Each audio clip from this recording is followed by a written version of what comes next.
ಪ್ರೀತಿಯ ಬಂಧುಗಳೇ ನಮಸ್ಕಾರ. ಅಕ್ಷರ ಬ್ಲಾಗಿಗೆ ಸ್ವಾಗತ.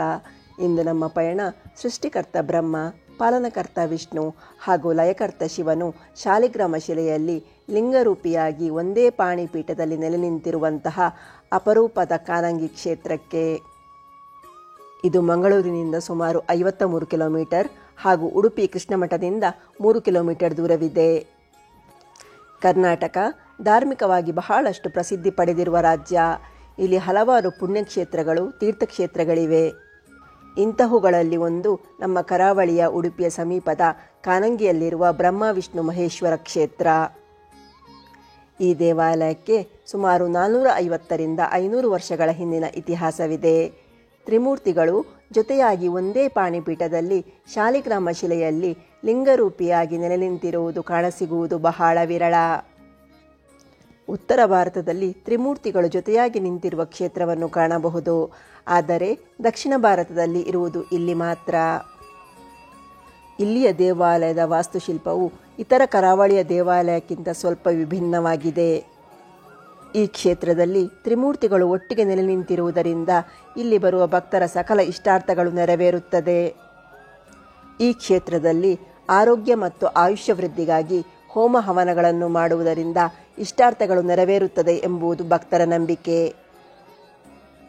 ವಿಶೇಷವಾಗಿ ಶನಿದೋಷದ ಪರಿಹಾರಕ್ಕಾಗಿ ಬೇರೆ ಬೇರೆ ಊರಿನ ಭಕ್ತರು ಬಂದು ಸೇವೆಗಳನ್ನು ಅರ್ಪಣೆ ಮಾಡುತ್ತಾರೆ.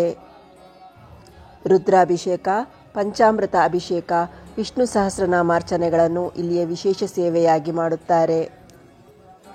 ರುದ್ರದೇವರಿಗೆ ಇಲ್ಲಿ ದೀಪೋತ್ಸವ, ವಿಷ್ಣು ದೇವರಿಗೆ ಮಹೋತ್ಸವಗಳು 5 ದಿನಗಳ ಕಾಲ ನಡೆಯುತ್ತದೆ.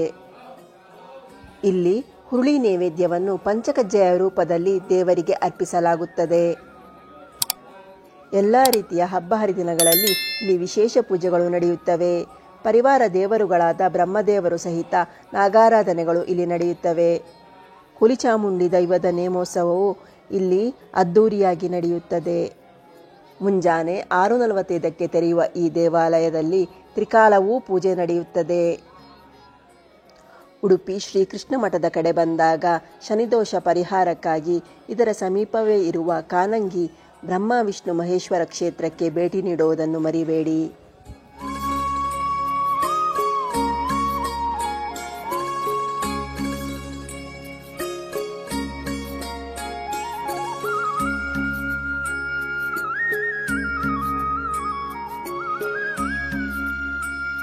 ಎಲ್ಲರಿಗೂ ನಮಸ್ಕಾರ. ಶ್ರೀ ಕ್ಷೇತ್ರ ಕುತ್ಪಾಡಿ ಬ್ರಹ್ಮ ವಿಷ್ಣು ಮಹೇಶ್ವರ ಕಾನಂಗಿ ಅಂತ ಉಡುಪಿಯಿಂದ ಪಶ್ಚಿಮದ ದಿಕ್ಕಿನಲ್ಲಿ ಸುಮಾರು 3 ಕಿಲೋಮೀಟರ್ ದೂರದಲ್ಲಿ ಈ ಕ್ಷೇತ್ರ ಕಾಣಲಿಕ್ಕೆ ಸಿಗ್ತದೆ. ಬಹಳ ಅಪರೂಪದ ಕ್ಷೇತ್ರ ಅಂತ ಹೇಳ್ಬೋದು. ಯಾಕೆ ಹೇಳಿದರೆ, ದಕ್ಷಿಣ ಭಾರತದಲ್ಲಿ ಬ್ರಹ್ಮ ವಿಷ್ಣು ಮಹೇಶ್ವರ ದೇವರ ಒಂದು ಕ್ಷೇತ್ರ ಬಹಳ ಅಪರೂಪ. ಅದರಲ್ಲಿಯೂ ಬ್ರಹ್ಮದೇವರನ್ನ ನಾವು ನೋಡಲಿಕ್ಕೆ ಉತ್ತರ ಭಾರತದಲ್ಲಿ ಆದರೆ ಉಂಟು. ದಕ್ಷಿಣ ಭಾರತದಲ್ಲಿ ಬ್ರಹ್ಮಕ್ಷೇತ್ರ ವಿಷ್ಣು ಸಹಿತವಾಗಿ, ರುದ್ರ ಸಹಿತವಾಗಿರುವಂತಹ ಜಾಗ. ವಿಶೇಷವಾಗಿ ಶನಿ ದೋಷಕ್ಕೆ ಈ ಕ್ಷೇತ್ರಕ್ಕೆ ಬಹಳ ಜನ ಭಕ್ತಾದಿಗಳೆಲ್ಲ ಬೇರೆ ಬೇರೆ ಊರಿನಿಂದ ಬಂದು ತಮ್ಮ ಸೇವೆಗಳನ್ನು ಅರ್ಪಣೆ ಮಾಡ್ಕೊಂಡು ಹೋಗ್ತಾರೆ.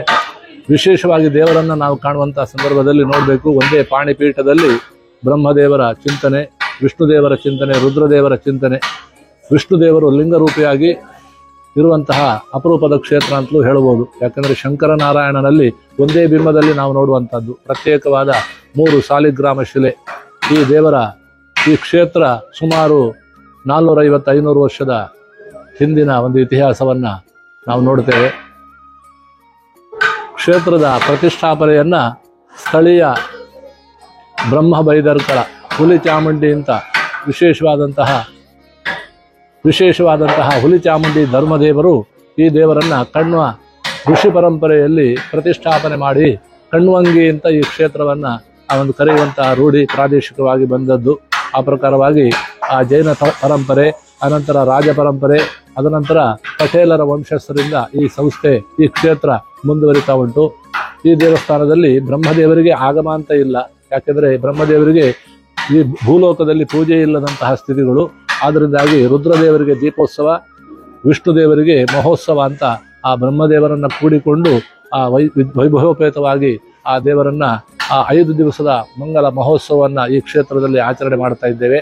ಅದೇ ರೀತಿಯಾಗಿ ವಿಶೇಷವಾಗಿ ಹೇಳಬೇಕಿದ್ರೆ ಸೋಮವಾರ ದಿವಸ, ಶನಿವಾರ ದಿವಸ, ಸೋಮವಾರ ಅಂದರೆ ಈಶ್ವರ ರುದ್ರದೇವರ ಒಂದು ಆರಾಧನೆಗೆ ಪ್ರಮುಖವಾಗಿರುವಂತಹದ್ದು. ಇನ್ನು ಶನಿವಾರ ವಿಷ್ಣು ಕ್ಷೇತ್ರದಲ್ಲಿ ವಿಷ್ಣು ದೋಷಕ್ಕೆ, ಅದೇ ರೀತಿಯಾಗಿ ವಿಷ್ಣು ಸೇವೆಯನ್ನು ಮಾಡುವಂತಹ ಭಕ್ತಾದಿಗಳು ತುಂಬ ಜನ ಬರ್ತಾರೆ. ಅಂತೂ ಬೇರೆ ಕಡೆಯಲ್ಲೆಲ್ಲ ಬೇರೆ ಬೇರೆ ರೀತಿಯ ನೈವೇದ್ಯದಲ್ಲಿ ವಿಶೇಷಗಳಿದ್ರೆ ಇಲ್ಲಿ ಹುರುಳಿ ನೈವೇದ್ಯ, ಹುರುಳಿಯನ್ನ ಪಂಚಕಜ್ಜಾಯ ರೂಪದಲ್ಲಿ ರುದ್ರದೇವರ ಆ ವಿಶೇಷವಾದಂತಹ ಸೇವೆಯನ್ನು ನಾವು ನೋಡ್ಬೋದು. ಆ ಪ್ರಕಾರ ಆ ಶಿವರಾತ್ರಿ ಮಹೋತ್ಸವ, ಅದೇ ರೀತಿಯಾಗಿ ಹೇಳಿದ ರೀತಿಯಲ್ಲಿ ದೀಪೋತ್ಸವ ಮಹೋತ್ಸವ, ಅದೇ ರೀತಿಯಾಗಿ ಬೇರೆ ಬೇರೆ ಹಬ್ಬ ಹರಿದಿನಗಳನ್ನು ಈ ಕ್ಷೇತ್ರದಲ್ಲಿ ಆಚರಣೆ ಮಾಡ್ತೇವೆ. ಪರಿವಾರ ದೇವರಾಗಿ ಬ್ರಹ್ಮಾದಿ ಬ್ರಹ್ಮದೇವರ ಸಹಿತವಾಗಿ ನಾಗ, ರಕ್ತೇಶ್ವರಿ ಪರಿವಾರ ದೇವರುಗಳು, ಅದೇ ರೀತಿಯಾಗಿ ವಾರ್ಷಿಕ ಮಹೋತ್ಸವದ ನಂತರ ಮರು ದಿವಸದಲ್ಲಿ ನಾನು ಹೇಳಿದೆ ಪ್ರಾರಂಭದಲ್ಲಿ ಹುಲಿ ಚಾಮುಂಡಿ ಅಂತ ದೈವ, ಆ ಹುಲಿ ಚಾಮುಂಡಿ ದೈವದ ಕೋಲ ನೇಮೋತ್ಸವವು ಈ ಸ್ಥಳದಲ್ಲಿ ನಡೀತಾ ಇರುತ್ತದೆ. ಅಂತೂ ಭಕ್ತಾದಿಗಳು ಶನಿ ದೋಷಕ್ಕೆ ವಿಶೇಷವಾಗಿ ತ್ರಿಮೂರ್ತಿಗಳನ್ನು, ಮುಖ್ಯ ಪ್ರಾಣನನ್ನ ಯಾವ ರೀತಿ ಆರಾಧನೆ ಮಾಡಬೇಕು ಅದೇ ರೀತಿಯಾಗಿ ಆ ತ್ರಿಮೂರ್ತಿಗಳನ್ನ ಒಂದು ಆರಾಧನೆ ಮಾಡುವಂತಹ ಒಂದು ಸಂಪ್ರದಾಯ ನಮ್ಮ ತೌಳವದಲ್ಲಿ ಬಂದಿದೆ. ಆ ಪ್ರಕಾರ ಕ್ಷೇತ್ರಕ್ಕೆ ಪರವೂರ ಭಕ್ತಾದಿಗಳೆಲ್ಲ ವಿಶೇಷ ರೀತಿಯ ಒಂದು ಆರಾಧನೆಯನ್ನು ಮಾಡಿಕೊಂಡು ತಮ್ಮ ತಮ್ಮ ಇಷ್ಟಾರ್ಥಗಳನ್ನು ನೆರವೇರಿಸಿಕೊಂಡು ಹೋದಂತಹ ಒಂದು ವಿಶೇಷವಾದಂತಹ ಕ್ಷೇತ್ರ ಅಂತ ಹೇಳಲಿಕ್ಕೆ ಬಯಸ್ತೇನೆ.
ಈ ವಿಡಿಯೋ ಇಷ್ಟವಾಗಿದ್ದಲ್ಲಿ please like, share and subscribe.